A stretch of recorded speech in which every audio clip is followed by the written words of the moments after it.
Here's a compelling narrative about Elijah and Jezebel, capturing his bold confrontation with idolatry, his struggles, and the ultimate fulfillment of God's prophecy. The Bold Prophet and the Wicked Queen, based on 1 Kings 16:29-34, 1 Kings 17-19, 2 Kings 9:30-37. In the days of King Ahab, the land of Israel plunged into spiritual darkness. Ahab, swayed by his wife, Jezebel, the daughter of a Sidonian king, led the nation into Baal worship. Jezebel, a zealous devotee of Baal, ordered the slaughter of the prophets of the Lord, 1 Kings 18:4. But in the midst of this idolatry arose Elijah, a prophet of fire and courage, chosen by God to confront this evil. Elijah's bold prophecy to Ahab and Jezebel. Elijah, from Tishbe in Gilead, boldly approached King Ahab and declared, "As the Lord, the God of Israel, lives, whom I serve, there will be neither dew nor rain in the next few years except at my word." 1 Kings 17:1. This proclamation struck at the heart of Baal worship, for Baal was believed to control rain and fertility. Jezebel, furious at this affront to her God, sought Elijah's life. But God told Elijah to hide by the brook Kerith, where ravens brought him bread and meat every morning and evening. 1 Kings 17:2-6. The Mount Carmel showdown. After 3 years of drought, God commanded Elijah to confront Ahab and end the famine. Elijah called for a contest on Mount Carmel to prove who was the true God, Baal or Yahweh. Elijah challenged the 450 prophets of Baal to prepare a bull for sacrifice and call upon their God to send fire from heaven. From morning until evening, the prophets of Baal cried out, danced, and even slashed themselves, but no fire came. Elijah mocked them, saying, "Shout louder, surely he is a god. Perhaps he is deep in thought, or busy, or traveling." 1 Kings 18:27. Then Elijah rebuilt the Lord's altar, using 12 stones to represent the 12 tribes of Israel. He drenched the sacrifice, the wood, and the trench surrounding it with water, making it impossible to ignite.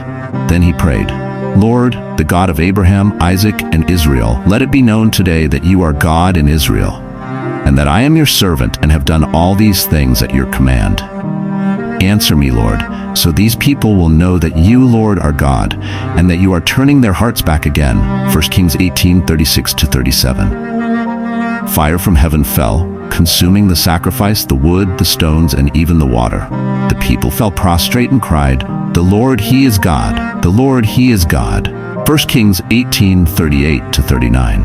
Elijah seized the moment and commanded the people to kill the prophets of Baal. Elijah's flight and God's provision. Jezebel, enraged by the slaughter of Baal's prophets, vowed to kill Elijah within 24 hours. 1 Kings 19:1-2. Terrified, Elijah fled into the wilderness. In despair, he prayed, "I have had enough, Lord. Take my life. I am no better than my ancestors." 1 Kings 19:4. As Elijah slept under a broom bush, an angel touched him and said, "Get up and eat." Nearby, Elijah found a cake of bread baked over hot coals and a jar of water. Strengthened by this food, he traveled 40 days and 40 nights to Mount Horeb, Sinai, where he encountered God not in the wind, earthquake, or fire, but in a gentle whisper. 1 Kings 19:5-12. The fulfillment of prophecy. Years later, God's judgment against Jezebel came to pass. Jehu, anointed king by Elijah's successor Elisha, rode to Jezreel to confront Jezebel. She painted her eyes, adorned her head, and mocked him from a window. Jehu commanded her servants to throw her down, and her body was trampled by horses. 2 Kings 9:30-33. When men went to bury her, they found only her skull, feet, and hands, fulfilling Elijah's prophecy. Dogs will devour Jezebel by the wall of Jezreel. No one will be able to say, "This is Jezebel." 2 Kings 9:10-36-37. Elijah's story reminds us of God's power, justice, and faithfulness. Though Elijah faced fear and despair, God sustained him, proving that his plans will always prevail. Through Elijah's unwavering obedience, the Lord revealed his supremacy over false gods and fulfilled every word he had spoken. This story combines drama, divine power, and human emotion, bringing the narrative to life with rich biblical references. Certainly, let's expand further to delve deeper into the nuances of Elijah's journey and God's intervention, capturing the grandeur of the story and the profound lessons it teaches. The rebellion against God. Ahab and Jezebel's reign marked one of the darkest periods in Israel's history. Ahab described as doing more evil in the eyes of the Lord than any of those before him. 1 Kings 16 verse 30.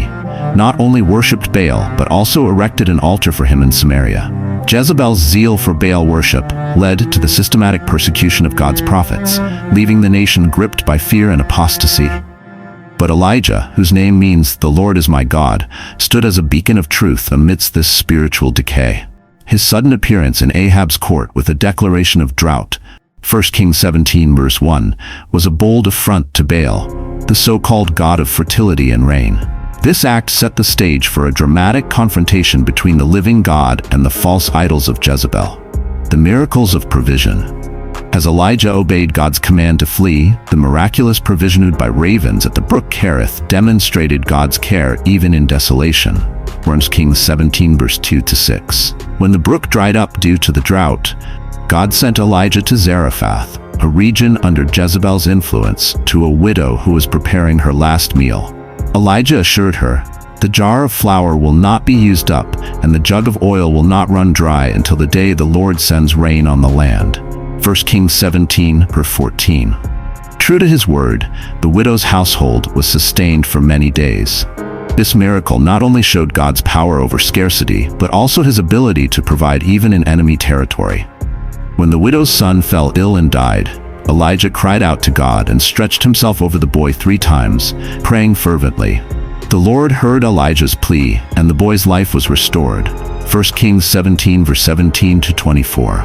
This was a testament to God's sovereignty over life and death, reinforcing Elijah's role as his prophet. The climactic showdown on Mount Carmel. Elijah's challenge on Mount Carmel was more than a test of fire. It was a call for national repentance. He addressed the people saying, "How long will you waver between 2 opinions? If the Lord is God, follow him, but if Baal is God, follow him." Kings 18:21. The silence of the people reflected their spiritual confusion, but Elijah's prayer and the dramatic descent of fire from heaven left no doubt about who the true God was. The consuming fire not only burned the sacrifice, but also demonstrated God's absolute power, leaving the people in awe and driving them to declare, "The Lord, He is God." 1 Kings 39. This victory was followed by Elijah praying for rain. He sent his servant 7 times to look toward the sea, and finally a small cloud appeared, growing into a mighty storm that ended the drought. 1 Kings 18:41-45. This rain symbolized God's mercy and restoration after judgment. Elijah's despair and encounter with God. Despite his triumph, Elijah's humanity surfaced when Jezebel threatened his life. Fearful and exhausted, he fled into the wilderness, where he prayed to die. "I have had enough, Lord. Take my life." 1 Kings 19:4. God's response was tender and restorative. He sent an angel to feed Elijah twice, strengthening him for a 40-day journey to Mount Horeb, Sinai. There, Elijah poured out his frustration, saying, "I have been very zealous for the Lord, but the Israelites have rejected your covenant, torn down your altars, and put your prophets to death." 1 Kings 19:10. God revealed himself not in the powerful wind, earthquake, or fire, but in a gentle whisper. 1 Kings 19 verse 11-12. This moment reassured Elijah that God's power often works in quiet, transformative ways. God instructed Elijah to anoint Elisha as his successor, ensuring the continuation of his work. The final judgment on Jezebel years later, the prophecy against Jezebel came to pass in gruesome detail. Jehu, anointed king of Israel, executed God's judgment on Ahab's household. When he entered Jezreel, Jezebel, defiant to the end, adorned herself and mocked him from a window. Jehu commanded her eunuchs to throw her down. Her body was trampled under horses, and dogs devoured her flesh, leaving only her skull, feet, and hands. 2 Kings 9:30-37. This fulfilled Elijah's prophecy. Dogs will devour Jezebel by the wall of Jezreel. 1 Kings 21 verse 23. Her death was a stark reminder of God's justice and the consequences of defying him. Elijah's legacy. Elijah's story doesn't end with his earthly ministry. He was taken to heaven in a whirlwind, accompanied by chariots of fire, 2 Kings 2 verse 11, symbolizing God's approval and his unique role as a prophet. His life foreshadowed John the Baptist, who came in the spirit and power of Elijah to prepare the way for the Messiah, Luke 1:17. Elijah's unwavering faith, boldness, and moments of vulnerability resonate deeply, reminding us that God empowers his servants to stand against evil and accomplish his purposes, even in the face of overwhelming odds. This expanded version brings out the richness of Elijah's journey, from his prophetic mission to his human struggles and ultimate triumph through God's power. So we must learn not to behave like Jezebel, the evil queen, rather like Elijah, God's own prophet. Don't forget to like, share, and subscribe to encourage us. God bless you.